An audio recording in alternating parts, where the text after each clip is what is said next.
नमस्कार दोस्तों, हम लेकर आ चुके हैं आप लोगों के लिए 10 मिनट में सुबह की 50 ताज़ा और बड़ी खबरें हैं। बताएंगे दोस्तों आखिरकार क्यों अरविंद केजरीवाल की पार्टी ने लगा दिया नरेंद्र मोदी पर आरोप, देश का संविधान मिटाना चाहती है बीजेपी।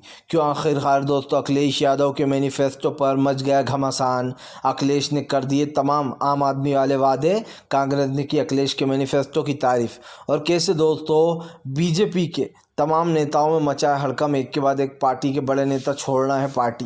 बताएंगे क्या है ये पूरा मामला और कैसे अखिलेश यादव के सामने दोस्तों अब खास करके तमाम इंडिया गठबंधन ने सपोर्ट किया। तमाम मुद्दों पर बात, लेकिन उससे पहले अगर आपने अब तक हमारे चैनल को सब्सक्राइब नहीं किया है जल्दी से कर लीजिए, पास में एक घंटी आएगी इसको भी दबाइए ताकि हर वीडियो की अपडेट आप तक पहुँच पाए।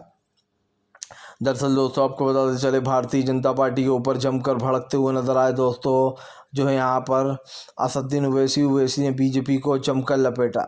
ओवैसी ने कहा कि फ़िलहाल बीजेपी लोगों के सपोर्ट ले लेकर चुनाव लड़ती है। ऐसे में दोस्तों अब की बार बताया जा रहा है कि जो ओवैसी हैं उन्होंने अपने प्रत्याशियों को उतार दिया है। दरअसल आपको बताया चले, इस चुनाव में दोस्तों अखिलेश यादव ने भी अपने प्रत्याशियों को उतार दिया है, लेकिन इससे पहले विपक्ष जो है वो भारतीय जनता पार्टी को एक तरीके से दोस्तों उसमें ले जाना चाहता है, जहां पर बीजेपी को दोस्तों एक बड़ा झटका लगेगा। आपको बताते चले दोस्तों, फिलहाल कांग्रेस का बड़ा दावा, कांग्रेस बोली बीजेपी 400 सिर्फ इसीलिए चाहती ताकि वो देश के लोकतंत्र को ख़त्म कर दे। दरअसल हमने हमेशा कहा है कि कांग्रेस ये आरोप लगाती है कि बीजेपी देश के संविधान को बदलना चाहती है, और अब की बार तो बीजेपी के नेता ने ही कह दिया कि हमें 400 सीटें इसलिए चाहिए ताकि हम देश का संविधान बदल सकें।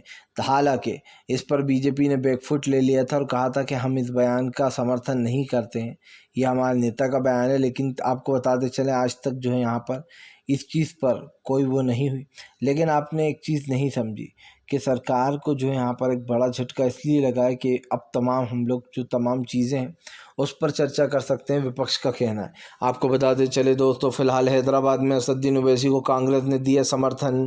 कांग्रेस हैदराबाद में नहीं उतारेगी अपना कोई भी खास करके कैंडिडेट। दरअसल आपको पता है तेलंगाना में कांग्रेस सबसे मजबूत हो गई है, क्योंकि उसने केसीआर को हराकर अपनी सरकार न सिर्फ बना ली बल्कि बहुत ही मजबूती के साथ वो तेलंगाना में टिकी हुई है। ऐसे में हम आपको बताते चले, तेलंगाना में सरकार बनाने के बाद राहुल गांधी और तमाम विपक्ष के जो नेता हैं वो बीजेपी को जो यहाँ पर ख़ास करके इस खेल से वो करने की कोशिश कर रहा है दोस्तों बाहर। लेकिन अब ये तो साफ़ हो चुका है कि सरकार की नीतियाँ जो है चाहे जो भी हो, लेकिन विपक्ष जो है वो अपना हक जानता है। आपको बताते चले दोस्तों, प्रधानमंत्री नरेंद्र मोदी और ख़ास करके दोस्तों विपक्ष के नेता जो हैं और तमाम विपक्ष के नेताओं के बीच में छिड़ी जंग। दरअसल आपको बताते चले दोस्तों, ये तमाम लड़ाई जो है वो देश को बचाने की लड़ाई है। विपक्ष ने कहा कि इंडिया गठबंधन को सपोर्ट कीजिए, जुड़ेगा भारत जीतेगा इंडिया का नारा फिर से एक बार दे दिया गया है। विपक्ष को सपोर्ट भी मिल रहा है लोगों का, और सबसे बड़ी बात यह कि इंडिया गठबंधन के पास इस वक्त ज़्यादा पावर दिखाई दे रही है, क्योंकि इंडिया में बड़े बड़े सीएम बैठे हुए हैं। और ऐसे में ये कहना गलत नहीं होगा कि इंडिया गठबंधन बहुत मजबूती के साथ चुनाव लड़ेगा।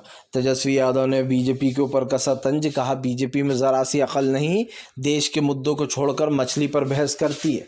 तेजस्वी ने कहा कि मैं यही देखना चाहता था कि बीजेपी कितनी बड़ी समझदार पार्टी है। उन्होंने कहा कि बीजेपी वाले कह रहे हैं कि ये लोग विरत के दिनों में मछली खा रहे थे, जबकि उन्होंने कहा कि फ़िलहाल बीजेपी के नेता आए दिन इस तरीके की चीज़ें करते हैं। उन्होंने कहा कि ये सब कुछ मैंने जानबूझकर किया था ताकि बीजेपी वाले बौखलाएं। जाहिर सी बात है, और बीजेपी ने उस पर रिएक्ट भी किया। बीजेपी ने ये कह दिया कि देखो भैया, ऐसे में जब व्रत चलते हैं ये वो खा रहे हैं मीट, इसको लेकर अब जमकर भड़ास निकाली है तेजस्वी ने साफ कहा कि फ़िलहाल बीजेपी देश में रोज़गार, महंगाई, गरीबी की बात छोड़कर इन मुद्दों पर लड़ाइयाँ करती है। आपको बताते चले दोस्तों, अरविंद केजरीवाल 7 दिन की जेल में, भड़क गए संजय सिंह ने बीजेपी को लपेटा। दरअसल अरविंद केजरीवाल 7 दिन के लिए जेल जा चुके हैं। अब संजय सिंह ने आरोप लगाया कि ये सब कुछ नरेंद्र मोदी के कहने पर हुआ है। संजय सिंह ने आरोप लगाते हुए कहा कि फ़िलहाल जानबूझकर अरविंद केजरीवाल को जेल भेजा गया ताकि वो अपनी बात नहीं रख पाए लोगों के सामने। यही नहीं, उन्होंने कहा कि फ़िलहाल अरविंद केजरीवाल को भी उसी केस में भेजा गया जिसमें वो अभी इनोसेंट प्रूफ हुए हैं। और जाहिर सी बात है केजरीवाल के ख़िलाफ़ भी दोस्तों कोई सबूत नहीं होगा इनके पास, क्योंकि अगर केजरीवाल के ख़िलाफ़ सबूत होता तो वह हाई कोर्ट में पेश हो गया होता। कई सबूतों को छुपाया गया है, ये आरोप भी आम आदमी पार्टी ने लगाया है। आपको बताते चले दोस्तों, चुनाव से पहले ईवीएम का मुद्दा फिर फिर गरमाया कि सुप्रीम कोर्ट जल्दी ही करेगा सुनवाई। दरअसल आपको बताते चले वो तारीख आने वाली है जब सुप्रीम कोर्ट वीवीपैट गिनती पर्ची पर जो है यहाँ पर अपनी मोहर लगा सकता है। अगर ये एक फैसला होगा ना तो ये समझ कर चलिए कि ये इंडिया के लिए संजीवनी का काम करने वाला है, क्योंकि जाहिर सी बात है हमेशा ये आरोप लगते रहे कि ईवीएम में घोटालेबाजी होती है, वोट चोरी होती है। ऐसे में जो खास करके सुप्रीम कोर्ट है उसने केंद्र सरकार को नोटिस जारी किया था और कहा था कि भाई ईवीएम की पर्चियों की गिनती क्यों नहीं होना चाहिए, क्योंकि विपक्ष ने कहा कि भले ही आप ईवीएम से चुनाव कराओ, ईवीएम मत हटाओ, लेकिन जो पर्ची अंदर बॉक्स में गिरती है उसको वोटर के हाथ में दिया जाए ताकि वोटर्स उसको एक अलग बॉक्स में जाकर डाल सके, ताकि ईवीएम के साथ साथ उस बॉक्स की पर्ची की भी गिनती हो सके। इसी को लेकर जो ये घमासान मचा हुआ है और विपक्ष को उम्मीद है कि सुप्रीम कोर्ट के DY चंद्रचूड़ CJI जो है वो ये फैसला कर जाएंगे। और दोस्तों अगर ये फैसला होगा है ना तो ये एक बहुत अच्छा फैसला होगा, क्योंकि जाहिर सी बात है जो वोटर्स हैं दोस्तों, जो वोट डालेगा उसकी पर्ची उसको मिलना चाहिए ताकि देश की जनता को ये पता रहे कि हमने जिसको वोट डाला है उसी को मिला है। आपको बताते चले दोस्तों फिलहाल देश में बड़े बदलाव की ज़रूरत। राहुल गांधी बोले सबसे पहले भ्रष्टाचारियों पर करूंगा कार्रवाई। दरअसल दोस्तों बताया जा रहा है प्रधानमंत्री सत्ता के जाने के डर से बहुत ज़्यादा डरे हुए हैं, इसलिए वो कायदे नियमों का उल्लंघन कर रहे हैं। बताया जा रहा है कि अगर कांग्रेस की सरकार आ गई तो बीजेपी के तमाम काले चिट्टे खुल जाएंगे। अडानी से लेकर तो वो जो राइफल तक वाला मामला था जिसमें नरेंद्र मोदी का घोटाला सामने आया था, उन सब मुद्दों को कांग्रेस खोल देगी। इसीलिए बीजेपी में डर है कि किसी भी तरीके से उन्हें बचना है, इसलिए वो तीसरी बार सत्ता में आने की कोशिश कर रही है। जबकि कांग्रेस इंडिया गठबंधन की पूरी कोशिश है कि अब की बार वो बीजेपी को सत्ता से बाहर निकाल कर रहेगा, लेकिन तमाम नियमों की धज्जियां उड़ाई जा रही हैं और नियमों की धज्जियां उड़ाते हुए बीजेपी पूरी कोशिश कर रही है कि वो तीसरी बार भी चुनाव जीत जाए। लेकिन हम आपको बता दें चले कि इंडिया गठबंधन जैसे ही चुनाव जीता तो आप समझ लीजिएगा कि बीजेपी की रूह कब्ज हो जाएगी, क्योंकि ये सारे जितने भी बड़े बड़े कांड हुए, चाहे वो चुनावी बॉन्ड हो, ये अब तक का सबसे बड़ा स्कैम है। और आप समझिए चुनावी बॉन्ड वाला मामला अगर खुला तो नरेंद्र मोदी का भी जेल जाना तय है।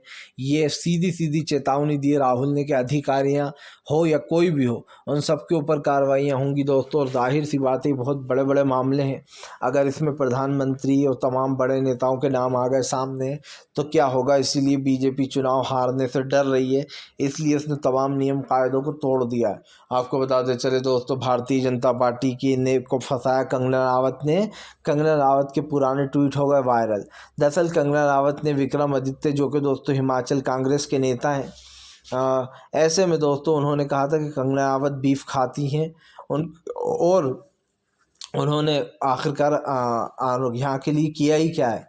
ऐसे में दोस्तों आपको बताते चले अब कंगना रावत बुरी फंस गई। उन्होंने कहा अपने भाषण में कि मैं कट्टर हिंदू हूँ, मैं कट्टर हूँ, मैं शाकाहारी नहीं खाती हूँ, मेरे ख़िलाफ़ झूठ फैलाया जा रहा है, जबकि मैंने आज तक मीट नहीं खाया है, बीफ नहीं खाया है। बीफ यानी कि दोस्तों गाय का मांस।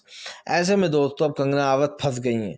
कंगना रावत के कुछ पुराने वीडियो दोस्तों वायरल हो रहा है, जिसमें उन्होंने एक ट्वीट वायरल हुआ जिसमें उन्होंने लिखा था कि बीफ खाना कोई गलत बात नहीं है, ये इसको धर्म के आधार से नहीं जोड़ना चाहिए, चाहे वो कोई किसी भी चीज़ का मांस हो, बीफ हो, कुछ भी खा सकता है इंसान, इसको धर्म के आधार पर नहीं लेना चाहिए।